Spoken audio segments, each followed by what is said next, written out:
벌써 사순절이 시작된 지 2주가 됐습니다. 성령의 변화. 네, 이 사순절을 시작하실 때 어떤 마음으로 임하셨어요? 혹시 이런 마음들 있습니까? 이번 사순절에는 내가 금욕도 할 거야. 절제도 할 거야. 새벽 기도도 다시 시작할 거야. 말씀도 더 읽으려고 막 노력도 하실 것입니다.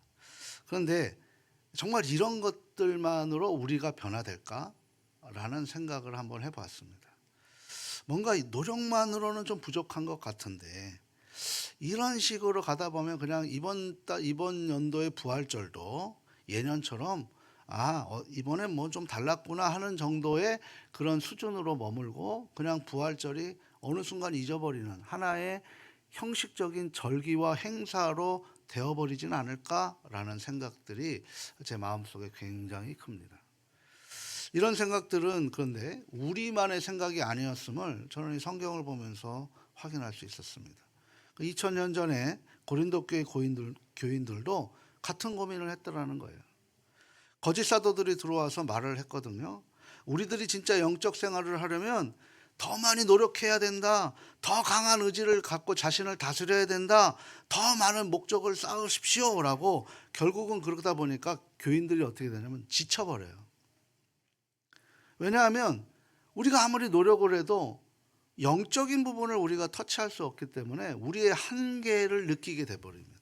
그러다 보니까 어느 순간에 기쁨이 사라지고 의무감만 있게 되고 지쳐버리는 거죠.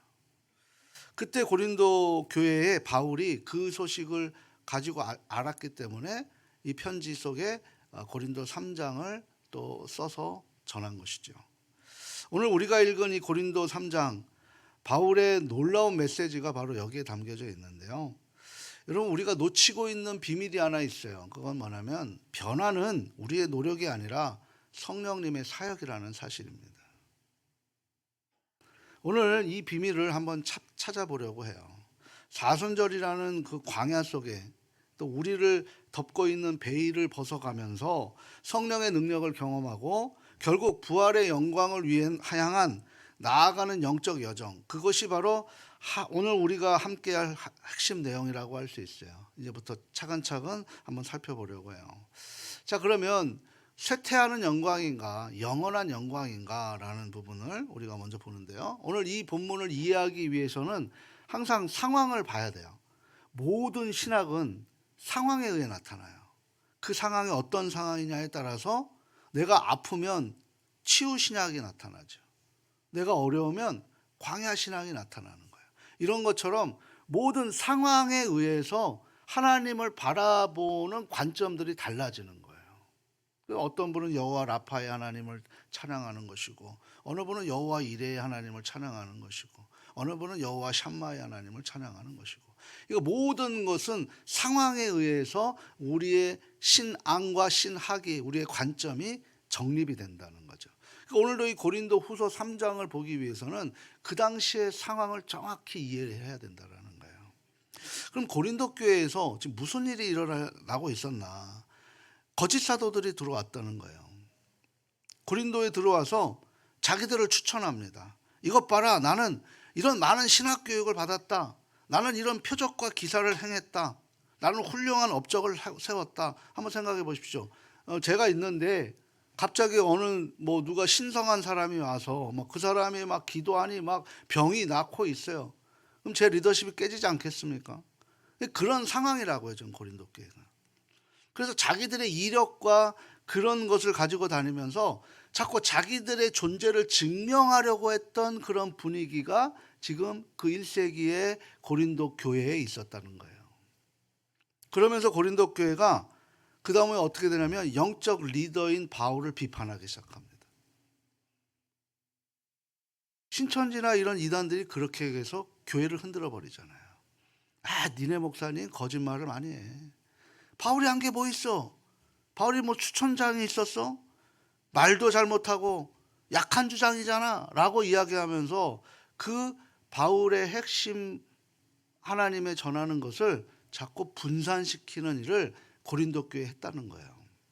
이 소식을 접한 바울이 1절과 3절까지 자신이 에서 바울이 거절한 것이 뭘까요?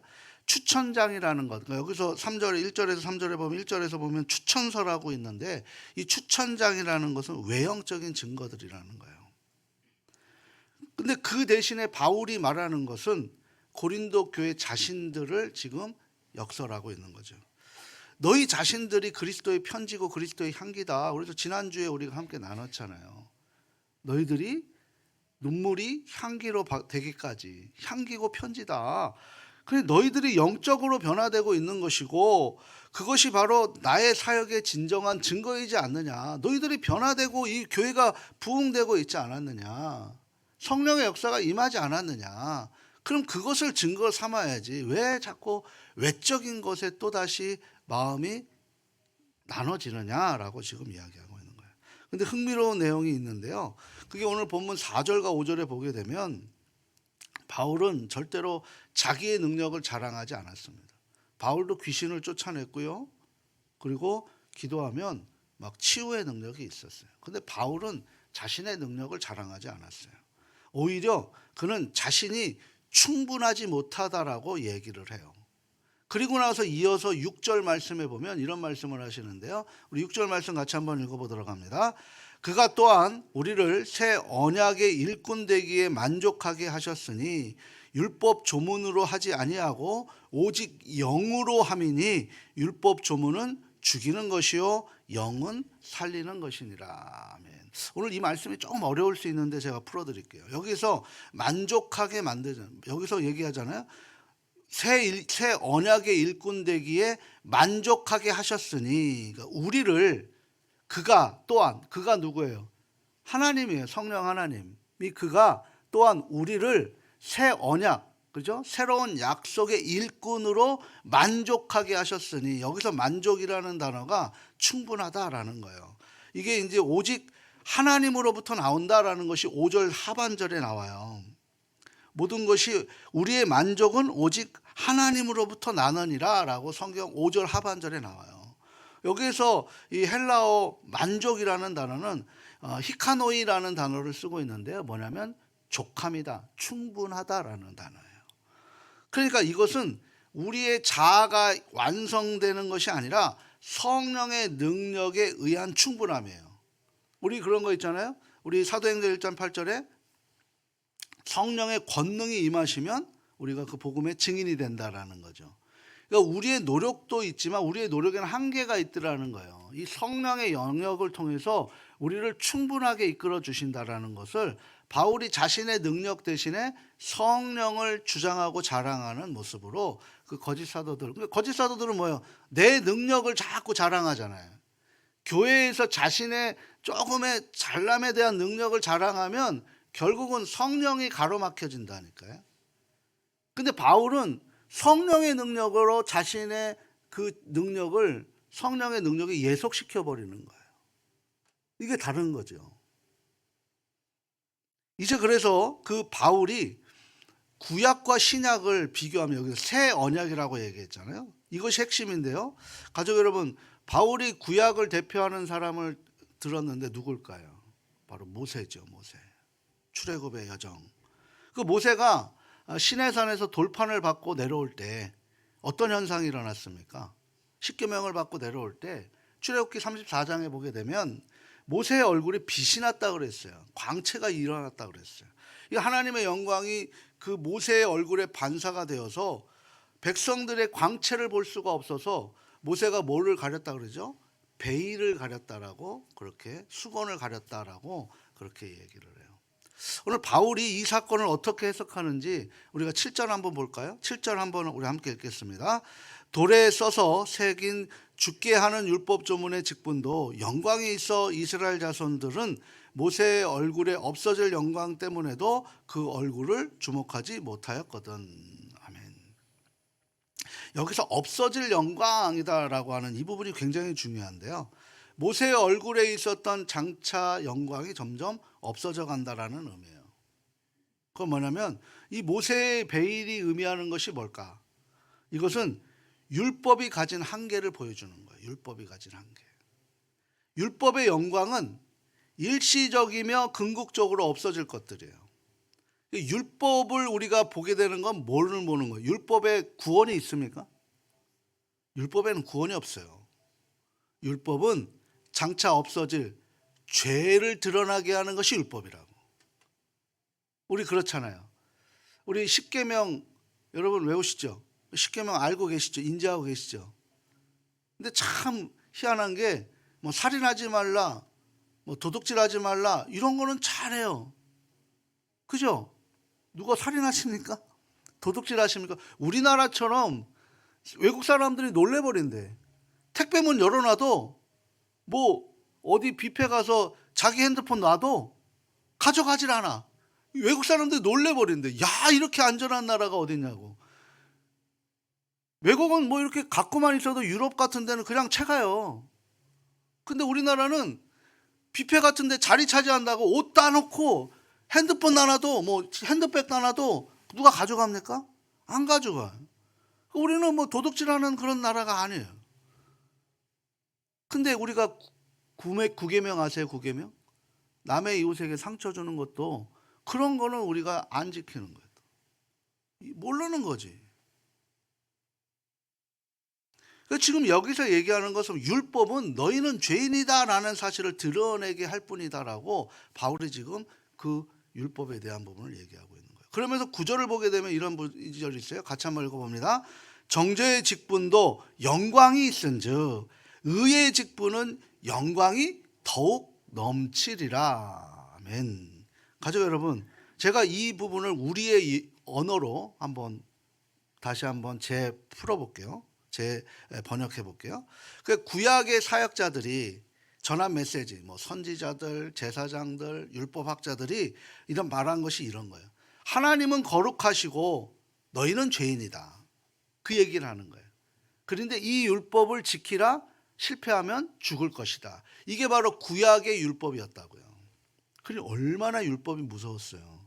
지금도 그것을 613개에서 못 지키면 어떻게 됩니까? 하나님의 명령으로 사람 죽여도 그는 천국 간다라고 얘기하는 이슬람의 잘못된 모습들이 있잖아요. 유대인의 잘못된 생각들이 있잖아요. 구약에 머무는 그런 모습들처럼. 근데 이게 맞는 말이에요. 이것이 필요한 메시지는 뭐냐면 이스라엘 백성들이 자신들의 죄를 깨달아야 했다라는 거죠. 깨닫지 않으면 회개할 수 없어요. 회개하지 않으면 하나님 용서 없습니다. 내가 숨기고 있는데 어떻게, 그러니까 하나님을 만나게 되면 뭐가 일어나요? 내 죄가 드러나는 거예요. 이게 율법이라고, 이게 성경이라고요. 이게 성경. 어디 성경에 복 받는 게 뭐 복을 받는 것이 무엇인지를 우리가 잘 해석하셔야 된다는 거예요. 그래서 이 메시지도 영광이 있다라는 거예요. 이 메시지. 왜? 죄가 드러나니까 회개할 수 있는 영광과 은혜가 있는 거죠. 하나님의 거룩함을 드러내는 영광이 있었습니다. 근데 문제는 뭘까요? 이게 전부가 아니라는 거예요. 그래서 이게 옛 언약이라는 거죠. 그래서 우리 예수님이 이 땅에 오신 거예요. 그럼 율법의 역할은 뭐예요? 우리의 죄를 드러나게 하는 것의 역할인 거죠. 우리를 변화시키지를 못해요. 율법으로는. 우리를 찔리게 한단 말이에요. 그래서 모세가 베일을 썼던 거예요. 그들이 그 영광이 계속 사라져가는 것을 보게 되면 뭐가 될까요? 절망할 수 있기 때문에 그들을 보지도 않았지만, 그들이 볼 수도 없었지만 그것이 자꾸 사라져가는 것에, 그것 때문에 모세가 그것을 어떻게 해요? 또 절망할 수 있다. 왜? 한번 생각해 보세요. 이스라엘의 출애굽의 1세대들이 누구를 바라봤어요? 하나님 바라봤어요? 모세 바라봤어요? 모세 바라봤잖아요. 우리도 신앙생활하면 훌륭한 목사님 바라봅니까? 아니면 예수님 바라봅니까? 그 목사님이 어떻게, 그래서 솔직히 해서 지금 요즘에 너무 많은 목회자님들의 그 잘못된 부분들이 나와요. 뭐 요즘에 뭐 또 어떤 목사님은 또 뭐 욕하셔서 그것 때문에 지금 또 막 일파만파. 이게 지금 우리 목사들 중에서도 굉장히 큰 겁니다. 제가 오늘 여기 올라오면서 잠깐 또 하나의 리서치를 봤는데요. 기독교를 신뢰한다라는 그 부분이 17%밖에 안 돼요. 그만큼 복음 전도가 약해지고 있는 거예요. 저부터도 지금 조심해야 되는 거예요. 이런 부분. 그러니까 지금 뭐예요? 우리를 변화시키지 못한다는 거예요. 우리를 의롭게 하지 못하는 것이 율법입니다. 우리를 자유롭게 하지도 못하는 거예요. 사람들은 율법 앞에서 그러니 어떻게 돼요? 계속 약해져 가요. 그리고 율법만 의지하게 되면 죄책감에 짓눌리고 자신을 미워하게 됩니다. 생각해 보십시오. 내 인생이 내 거예요? 내게 내 겁니까? 하나님 겁니까? 하나님이 나를 심히 보기 좋으셨다라고, 야 너는 최고라고 얘기하시는데, 내가 내 스스로 내 인생을 평가절하해서 내 맘대로 살다가 하나님 만나보지 못하다가 결국은 내 인생, 나는 루저야, 내 인생은 거지 같은 거야, 내 인생은 실패한 사람이야, 스스로 그렇게 평가절하하는 것, 이것도 교만의 한 종류라고 말씀드렸잖아요. 그렇다는 거예요 지금. 그래서 절망할 수밖에 없다는 거죠. 그 영광이 사라져 간다는 거예요. 그래서 하나님께서 우리를 구약에 머물러 있지 않게 원하셨던 것입니다. 그런데 신약은 달라요. 신약의 사역자들, 즉 우리가 전해야 할 메시지가 바로 이거예요. 같이 한번 읽어볼까요? 하나님은 거룩하시고 너희는 죄인이지만 그리스도 안에서 너희는 이미 의롭게 되었고 지금 변화되어 있으며 영원히 회복될 것이다. 이게 신약의 메시지라고. 구약의 메시지는 너희는 죄인이야. 이 죄를 들춰내서 너희들은 죽을 수밖에 없는 운명이야. 근데 신약의 메시지 예수님을 통해서 그럼에도 불구하고 예수님 안에 있으면 구원받은 의인으로 내가 칭할 것. 이게 이신칭의의 그 핵심이잖아요. 그리고 지금도 변화하고 있으며 성화라는 거죠. 그리고 영원히 회복될 것이다. 영광으로 가게 되는 거죠. 영화. 이것이 더욱 넘치는 영광입니다. 왜냐하면 이것은 영원하기 때문에요. 구약의 베일은 점점 사라져가는 영광을 덮은 것이지만 신약의 영광은 점점 빛이 나는 거죠. 주님 다시 오시고 나서 그 다음에 또 다시 오시는 기회 없어요. 이제 이번에 오시는 주님이 마지막 오시는 주님이에요. 우리 예수님 잘 믿으셔야 됩니다. 확실히 믿으셔야 돼요. 내가 그냥 예배 도장 찍고 간다는 그런 의미로 우리가 그렇게 신앙생활에서는 아무것도 될 수 없어요. 성령님이 안에서 영광으로 그것이 이끌어져야만 신학의 영광이 사라지지 않고 그것이 빛이 발할 때 우리의 삶에, 오늘 우리 박옥자 권사님 기도했던 것처럼 하나님 영광 보면서 그 두려움을 이겨나가는 게 기독교의 정신이라고요. 박해 속에서 그것을 뚫고 세상이 무릎 꿇게 한 것이 기독교의 정신이라고요. 그게 사라져 버렸다고요 지금. 둘째, 이것을 우리는 변화시키는 거죠. 가족 여러분, 율법은 우리의 죄를 보여주지만 그것은 우리를 바꿀 수 없어요. 율법은 거울과 같다 그랬어요. 거울이 내 얼굴에 묻은 것을 치워줍니까? 거울은 내 얼굴에 묻은 것을 보여줄 뿐이라는 거예요. 그렇다고 해서 거울이 내 얼굴을 깨끗하게 해주진 않잖아요. 그죠? 그래서 성령님은 우리를 직접 변화시켜요. 직접 우리의 얼굴에 더러운 것을 떼어주시는 부분인 거죠. 성령님은 우리 안에서 일하시는 능력이에요. 그래서 성령님은 일하시는 성령님이라고 하는 거죠. 돕는 성령님, 보혜사라고 그렇게 부르는 것입니다. 셋째, 이것은 우리에게 자유를 줍니다. 신약의 이야기를 하는 거죠. 구약의 언약 아래서는 율법의 요구에 항상 두려웠어요. 그래서 지금도 613개의 계명 한번 찾아보십시오. 이만큼 두껍습니다. 그거 다 어떻게 지키며 살아요? 그거 못 지키면 지옥 간다라고 그렇게 얘기하는데, 죄인이라고 얘기하는데 그 죄책감에 사로잡혀 버려요. 근데 이미 우리 예수님은 우리의 죄책감을 다 사하셨다라고 선포하셨잖아요. 그 안에 머물러 있을 때 가능한 거죠. 항상 부족합니다. 항상 죄책감이 달라요. 항상 죄인입니다. 죄인입니다. 죄인입니다. 그래요. 근데 신약의 언약, 우리에게 주시는 예수님의 말씀은, 예수님의 약속은 다르다는 걸 바울이 지금 이야기하고 있는 거예요.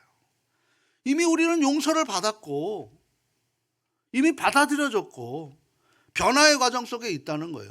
그걸 알고 용서받은 사람이 제멋대로 살아갈 수 있어요? 예를 들어서 내가 지금 죽어가요. 근데 내가 갖고 있는 내 장기로는 도저히 살 수가 없는 거예요. 그래서 사망선언을 받습니다. 근데 누구의 희생에 의해서 그 사람의 장기가 나를 살리게 했어요. 그리고 그 사람이 죽었단 말이에요. 그런데 내 인생 내 맘대로 또다시 살 수 있을 것 같습니까? 못 사는 거예요, 그게. 그 얘기를 하는 거라고. 이미 우리는 죽었는데 우리 예수님께서 모든 것을 내어주시고 우리를 살리셨다고. 그러면 우리는 이제는 내 뜻대로 내 맘대로 살 수가 없는 거예요. 그분을 위해서라도 우리가 제대로 살아가는 게 성화라고요. 그 얘기를 하는 거예요. 그게 변화가 일어나는 겁니다. 인식의 변화서부터 나타나는 거죠. 사랑하는 가족 여러분, 지금 우리는 사순절 기간 가운데 있어요. 혹시 이런 마음은 없으십니까? 이번 사순절 잘 지키지 못하면 내가 얼마나 약한 사람인지 다시 드러나겠지? 또 실패할 텐데. 이게 뭐예요? 구약의 베일 안에 머물러 있는 죄책감에 머물러 있다는 거예요. 아, 오늘도 내가 예배를 감흥이 없네. 오늘도 그냥 예배로 끝나네. 구약에 머물러 있다는 거예요. 하지만 우리가 깨달아야 할 것은 이것입니다. 우리의 금욕이 실패해도 괜찮아요. 우리의 기도 시간이 부족해도 괜찮아요. 우리의 의지가 약해 보여도 괜찮습니다. 왜냐하면 변화의 주인은 내가 변화시키는 것이 아니라 성령님이기 때문인 거예요. 자, 그러면 오늘 제가 기도의 언급을 자꾸 해서 죄송한데, 찾으라, 두드리라, 찾으라, 구하라, 구하라, 찾으라, 두드리라. 예? 마태복음 7장 7절 8절 말씀인데, 이 말씀 가운데 우리가 약함을 갖고 이제 구하게 되는 거예요. 그럼 뭘 찾냐? 내가 원하는 걸 찾는 게 아니라 예수님을 찾게 되는 거라고요. 그리고 예수님의 그 문을 내가 계속 두드리는 거예요.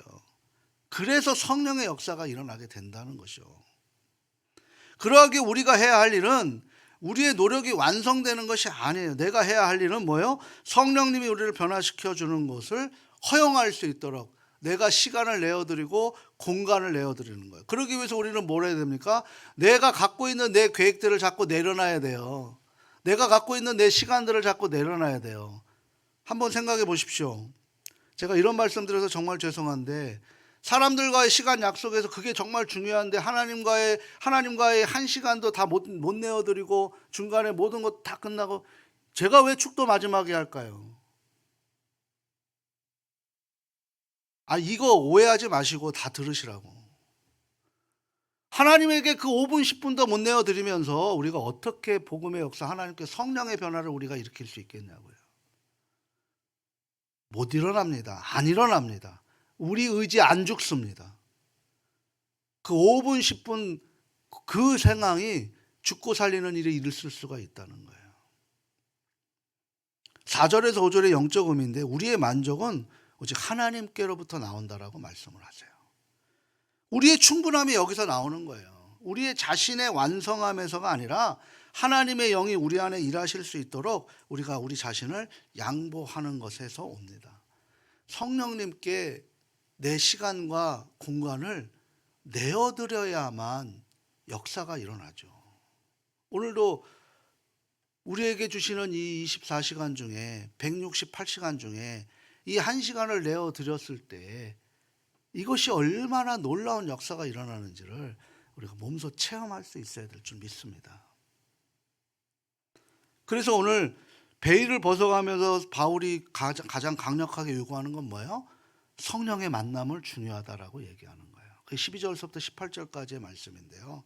오늘 바울이 더 깊이 있는 것이 뭐냐면 12절에 보니까 우리가 이 같은 소망이 있으므로 담대히 말하노니라고 지금 표현하고 있어요. 여기서 담대히라는 말은 파르헤시아라는 헬라어인데요.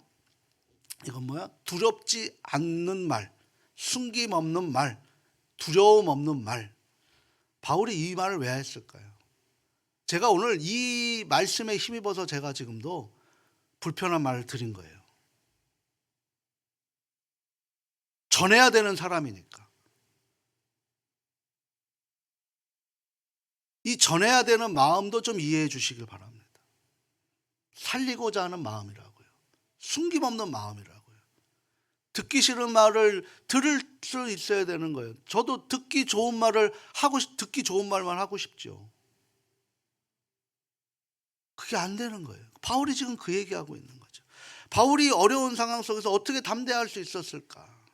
왜 숨길 게 없다고 말하는 것일까요?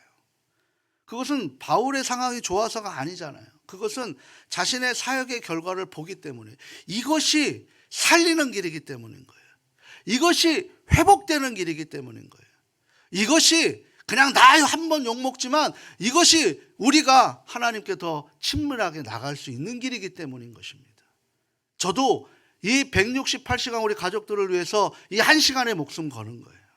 왜? 우리 더 만날 수가 없잖아요. 더 함께 할 수가 없잖아요. 바쁜 일상 속에서.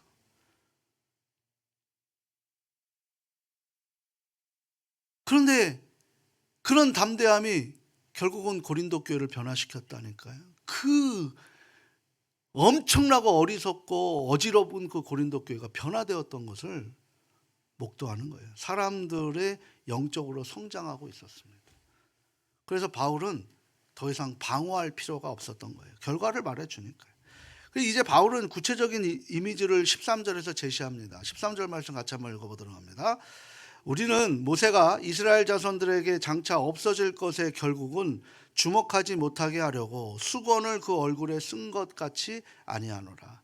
한번 이 장면을 한번 가족 여러분 상상해 보시기 바랍니다. 모세가 시내산에서 내려와요. 빛이 막 빛납니다. 하나님의 영광이 모세의 얼굴에 담겨 있어요. 얼마나 강력한 현상입니까? 이스라엘 백성들이 그 광채를 보고 두려워해요. 어떤 분은 저에게 설교할 때 광채가 있다라는 분도 계세요. 그분은 그 영적으로 보시는 분이겠죠. 그런데 시간이 지납니다. 모세가 법을 전하고 제사장 제도를 설명하면서 시간이 지나가면 지나갈수록 광채가 사라지죠. 모세는 그것을 백성에게 보이고 싶지 않았던 거예요. 왜냐하면 절망할까 봐. 모세도 결국 죽음 앞에서 약하구나. 영광도 일시적이구나. 이 배를 쌓였던 거죠. 한번 생각해 보세요. 막 여기서 막 귀신 축출하고 막 거기에만 막 집중하는 사역을 제가 했다고 생각해 보세요. 어느 순간에 그것이 사라지고 그것이 좀 약해지면 어떻게 합니까? 아이고 목사님 영적 다 떨어졌네. 이렇게 되는 거예요. 그 얘기를 하는 거라고, 그 얘기를. 그런데 바울이 이 부분에 대해서 뭐라고 해석하냐면 정말 중요한 말씀인데요. 14절 15절 말씀입니다. 같이 한번 읽어보도록 합니다. 그러나 그들의 마음이 완고하여 오늘까지도 구약을 읽을 때에 그 수건이 벗겨지지 아니하고 있으니 그 수건은 그리스도 안에서 없어질 것이라. 오늘까지 모세의 글을 읽을 때에 수건이 그 마음을 덮었도다. 이 바울의 깊은 깨달음이 이 안에 담겨져 있는 거죠. 여기서 중요한 건 뭐예요? 모세의 외적 베일이 아니라, 모세의 외적으로 덮여진 수건이 아니라 이스라엘 백성들 마음에 덮은 그 수건이 진짜 문제라는 거예요. 그게 이 구약의 그 수건이 우리의 지금 영혼을 덮고 있다니까요. 그걸 지금 얘기하고 있다고요. 진짜 문제는 모세의 의도가 아니라 이스라엘 백성들의 마음의 둔함이에요. 그들의 마음이 단단해져서 율법의 영광이 사라지는 것도 직시하지 못했던 것이죠. 우리도 그렇습니다. 지금 우리가 덮고 있는 것이 뭘까요? 제가 그것을 우리의 현실로 한번 옮겨볼게요. 오늘 우리 마음에 있는 베일이 뭘까? 한 4가지 정도로 추측을 해봤는데요. 첫 번째 베일은 뭘까요? 이 죄책감의 베일이에요. 죄책감의 베일. 가족 여러분, 구체적으로 생각해 볼게요. 올해는 새벽기도 나가기로 다짐했는데, 올해는 내가 예배 빠지지 않기로 다짐했는데 일이 바빠져서 나가지 못했어요. 그럼 어떤 마음이 드세요? 오늘 또 새벽기도 못 나갔다. 내가 오늘도 예배 성공하지 못했다. 나는 정말 의지가 약하다. 주님이 사랑한다고 했으면서도 새벽기도도 못 나가는 건 나는 정말 이렇게 형편없는 놈이구나. 나 같은 사람이 무슨 신앙이 있다라고 말하게 되고, 그런 죄책감이 어느 순간 어떻게 됩니까? 숨게 된다니까요, 하나님을. 죄를 짓고 아담과 하와가 제일부터 뭐 했어요? 하나님의 그 음성에서 숨는 걸 했단 말이에요. 매번 우리는 이 죄책감에 빠진다니까요. 그래서 우리는 주님 앞에 진정한 모습을 보이지 못해요. 부끄러움을 자꾸 숨기려고 한단 말이에요. 주님과 기도할 때도 머리로만 기도합니다. 주님 죄송합니다. 제가 죄인입니다. 자꾸 자책만 한다는 거죠. 근데 이 자책을 우리는 겸손한 모습이라고 우리 스스로가 생각하는데 그것은 착각입니다. 우리가 주님을 보지 못하게 하는 게 있어요. 그게 뭐예요? 우리 마음에 죄책감이라는 이런 베일이 덮여 있기 때문에 주님 앞에 정직하게 설 용기가 없다는 거죠. 우리가 참회의 기도를 드리면서 제가 뭐라 주님과 나만이 하는 죄를 정직하게 고백하시면서. 정직함은 용기입니다. 여러분, 죄가 드러나면 잘못했어요. 이거 하기 쉽지 않아요. 이게 죄책감의 베일에 우리가 덮여 있는 하나의 현상이라는 거예요. 두 번째는 뭘까요? 무슨 베일이 또 있을까요? 수치심의 베일이에요. 더 구체적으로 생각해 보면 직장에서 일이 잘 안 돼요. 해고될 위기에 처해져 있습니다. 사업도 잘 되지 않아요. 그럼 우리는 뭘 할까요?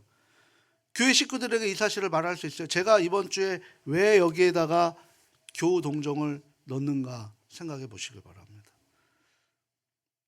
우리가 조금 잘 되는 것은 자랑하고 싶지만 조금 안 되면 우리는 뭐 해야 돼요? 주님 잘 지내고 있어요. 감사합니다. 이렇게 웃으면서 말할 수 있을까요? 아니면 우리의 약함의 고민들을 누군가에게 말할 수 없어요. 왜? 내가 이런 상황에 있으면은 다른 사람이 나를 누구로 어떻게 볼까? 저 사람에 대해서 나를 불쌍하게 수군대는 거는 아닐까? 그리고 그렇게 또 교회가 그런 식으로도 일어나기 때문에 이런 일들이 자꾸 안 일어나는 거예요. 그러면 안 돼요, 교회는. 아파하면 이렇게 돼야지. 좀 감정이 안 좋으면 쳐봐. 저러니까 하나님 앞에 벌 받은 거예요. 이거 하나님 다 기억하셔서 나중에 하나님 앞에 정말 혼납니다. 그거 하면 안 되는 거예요.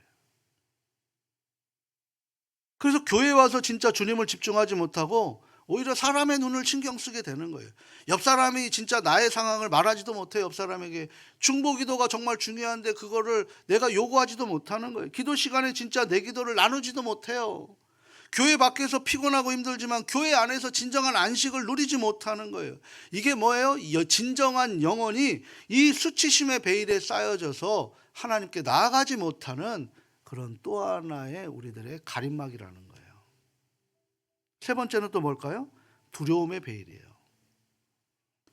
가족 여러분, 우리가 주님에게 모든 걸 맡기면 어떻게 될까요? 주님, 제 자식이 제가 원하는 길로 가지 않고 있습니다. 제 마음은 아픕니다. 하지만 주님의 뜻을 따르겠습니다. 말할 수 있습니까? 우리는 계속 우리의 계획을 말한다고요. 우리의 계획을 포기하지 않아요. 주님을 믿기보다는 우리의 노력에 의존하며 삽니다.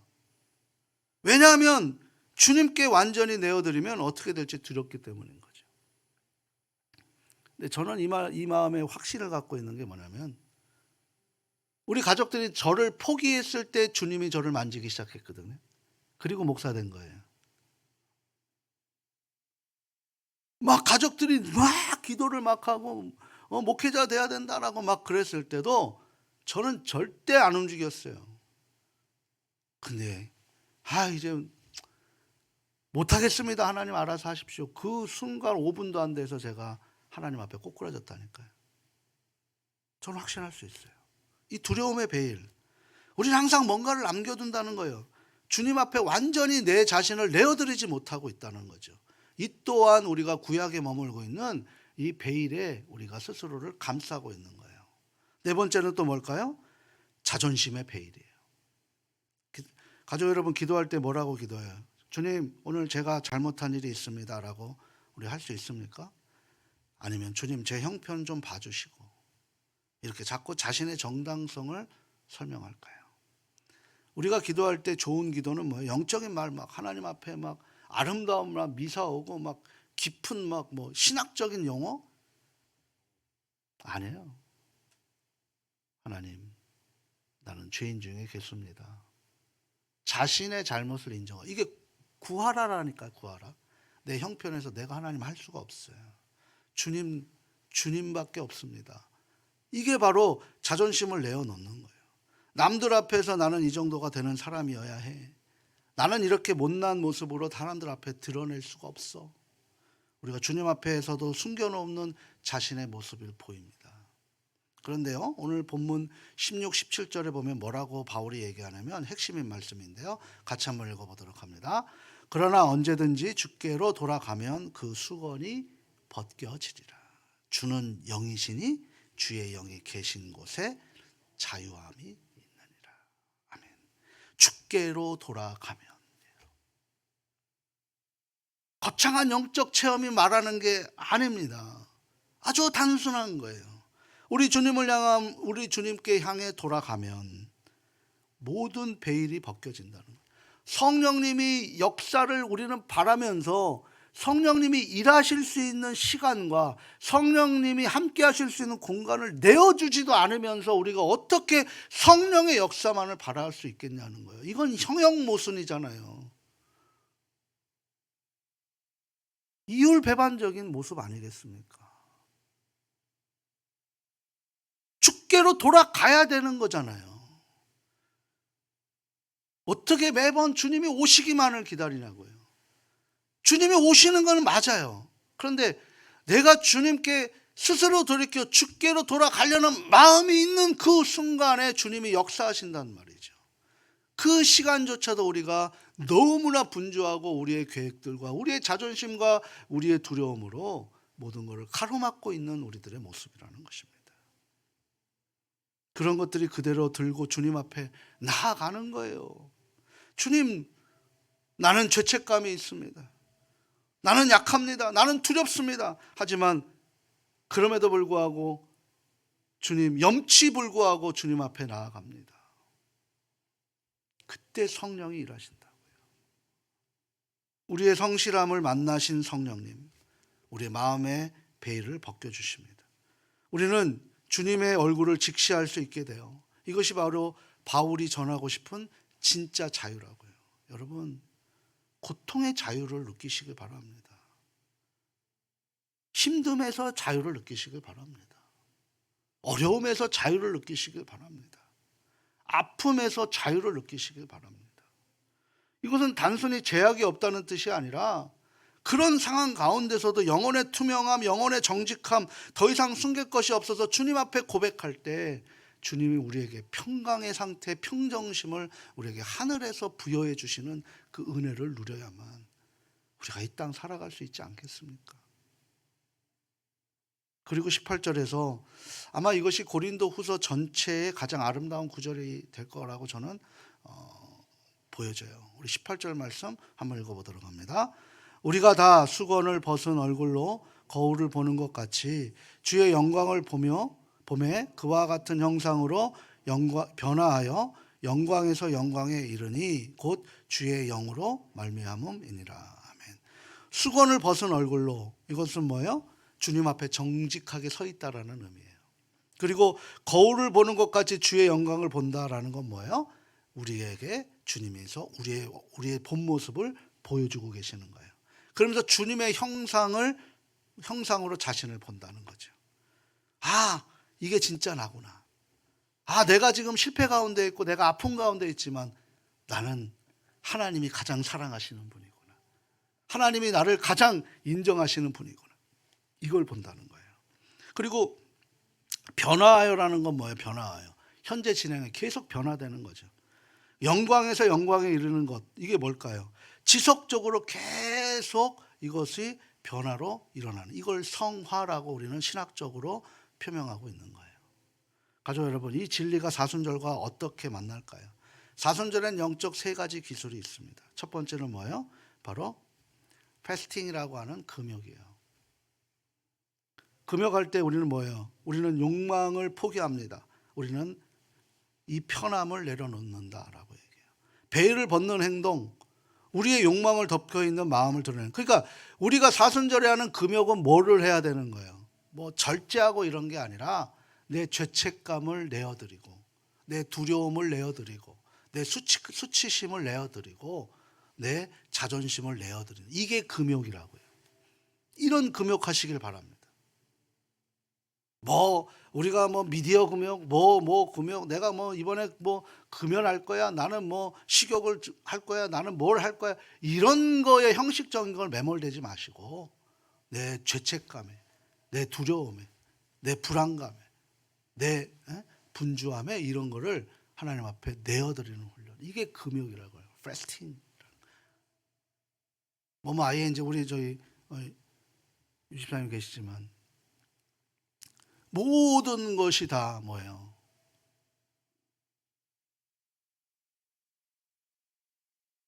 현재 진행형이라고요. 현재 진행.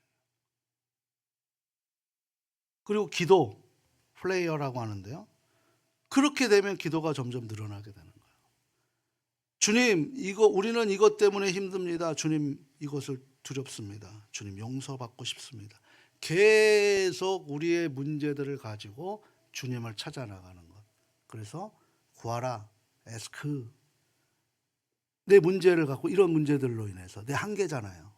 그리고 시크, 찾는데 이 문제를 찾는 게 아니라 나를 해결해 주실 그 주님을 찾는 거예요. 그리고 노크, 바로 주님의 문에 있는 그 문을 노크를 계속하는 거. 언제까지? 열어줄 때까지. 이게 우리가 해야 할 일이라는 거죠. 항상 베일을 벗는 행동을 하는 거예요. 정직함 속에서. 그리고 명상이죠. 메디테이션이라고 얘기하는데요. 명상을 우리는 묵상이라고 얘기하는데요. 우리는 이것을 다른 말로 얘기하면 하나님을 향하는 기도, 하나님을 바라보는 기도, 하나님을 의지하는. 이건 저는 우리가 마태복음 7장 7절 8절의 말씀에 노크라고 생각해요. 노크, 계속 두드리는 거예요. 계속 두드리는 거예요. 그러면 하나님의 문이 열릴 줄 믿습니다. 그 문이 열릴 때 베일이 벗겨지는 거예요. 내 자존심이, 내 죄책감이, 내 두려움이 변화되는 거죠. 변화는 이미 시작됐습니다. 우리가 변화가 시작되었다라는 것을 우리가 아셔야 되는 거죠. 그래서 오늘 본문에 보게 되면 고린도후서 3장에 가장 많이 쓰였던 것이 뭐냐면 우리라는 단어가 13회가 쓰여져요. 우리라는 단어. 그 우리의 책임이 뭘까요? 우리 옆 사람이 베일, 죄책감, 수치심, 두려움, 자존심으로부터 풀려나도록 우리가 뭐하는 존재가 돼야 되는 거예요? 돕는 존재가 돼야 되는 거예요. 이게 성령의 사역이고 하늘에서 이루어진 것 같이 이 땅에서도 이루어지는 우리 공동체가 해야 될 공동체원들의 사역이라는 거죠. 우리가 변화되어 가는 것, 이미 우리 옆 사람이 최고의 증거라는 거죠. 그래서 12절에 보면 담대히라고 말하는 거예요. 바울이 성령을 받기 때문에 그런 모습인 거죠. 지금 우리는 사순절이라는 영적 광야에 들어섰습니다. 광야는 험합니다. 광야는 자신과의 만남이 일어나는 곳이에요. 광야는 우리의 약함을 직면하는 곳입니다. 광야는 바로 예수님도 가셨던 곳이죠. 근데 거기에 광야 너머에 부활이 있다는 것을 우리가 항상 기억하실 수 있기를 바랍니다. 사랑하고 소중하고 존경하는 가족 여러분, 저는 우리 예언교회 가족들을 봅니다. 우리 중에 많은 분들이 경제적으로 어려운 분도 계십니다. 일자리를 잃고 구직을 또 갖고 계시는 분도 계십니다. 사업이 어려우신 분도 계십니다. 월급이 충분하지 않는 분들도 계십니다. 그리고 우리 중에 건강으로 고통받는 분들도 계십니다. 질병 때문에 힘들어하시고 약으로 버티고 계시지만 밤마다 통증으로 깨어나시는 그런 분들도 계십니다. 우리 중에 가족 문제로 아픈 분들도 계셔요. 자녀의 결정이 이해되지 않고 배우자와의 관계가 멀어지고 부모님의 노화가 걱정되는 분들도 계십니다. 그리고 혹시 여기에 우리 학생도 있지만 우리의 베일이 뭘까요? 우리가 꿈꾸던 것 현실의 차이에 대한 실망, 또는 또래 친구들과 비교하는 우리의 수치심, 무한 경쟁심, 미래에 대한 두려움, 이 또한 상황 가운데 주님께로 돌아간다면 성령이 역사하시는 줄 믿습니다. 내가 성령보다 뛰어나고 내가 성령보다 더 잘할 수 있다라고 하시는 분은 오늘 이 말씀 안 들으셔도 됩니다. 근데 내가 성령보다 내가 뛰어나지 않다라고 하시면 성령께 내어드리는 시간을 이 사순절 기간 가질 수 있기를 바랍니다. 우리의 경제 상황이 곧 좋아질 거라고 저는 여기서 말씀드릴 수가 없습니다. 우리의 질병이 바로 회복될 거라고 저는 약속도 할 수 없습니다. 우리의 가족의 문제가 지금 당장 모든 것이 우리의 만족대로 해결될 수 있는 약속도 할 수 없습니다. 하지만 한 가지 확실하게 약속할 수 있습니다. 그것은 뭐냐면 지금 이 순간도 성령님이 우리 안에서 일하신다는 사실입니다. 이 믿음으로 붙드시고 우리가 오늘도 진정한 부활절로 우리가 그 향해 나가는, 그래서 우리가 스스로 덮어놓고 있는 이 모든 베일들을 벗어버리시고 부활의 영광으로 참여하실 수 있는 이 사순절의 삶이 되실 수 있기를 주님의 이름으로 축복합니다.